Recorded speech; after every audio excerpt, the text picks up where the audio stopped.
दरम्यान मंत्री गणेश नाईक यांनी एकनाथ शिंदेंवर टीका केली आहे। गेली 5 वर्ष झाली प्रशासकाचा कारभार होता, म्हणजे कोण कारभार बघत होतं हे सर्वांना माहिती आहे। त्यांनी शहराचं वाटोळं केलं असं गणेश नाईक म्हणालेले आहेत। तर गणेश नाईकांनी एकनाथ शिंदे यांचं नाव न घेता टीका केली आहे। गेली 5 वर्ष केलेल्या कामांचे ऑडिट करणार आणि हिशोब मागणार असंही नाईक म्हणाले।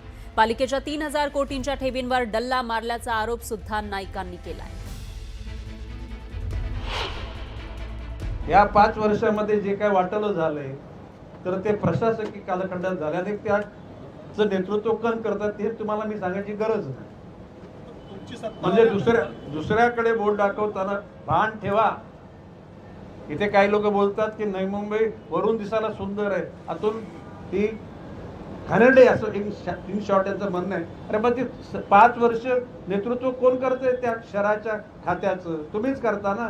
मग कमी कमी तुम्ही तरी बोलू नका ना की माझा पोरगा चोर आहे। अरे बापाने तरी नाही बोलायला पाहिजे, शेजाऱ्याने बोलला तर मी समजू शकतो।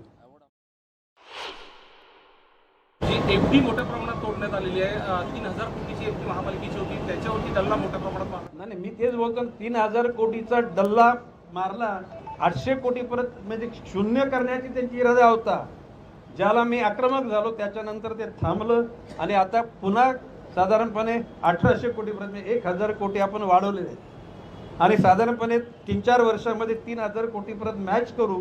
ते करताना विकास कुठे थांबणार नाही। मी बोलतोय या ठिकाणी महापालिकेची सत्ता आल्यानंतर या 5 वर्षामध्ये जे टेंडर निघाले, टेंडरची पद्धत, एकूण जो पैसा इथून लुटून नेला त्याचा हिशोब किताब निश्चितपणे मागणार आम्ही।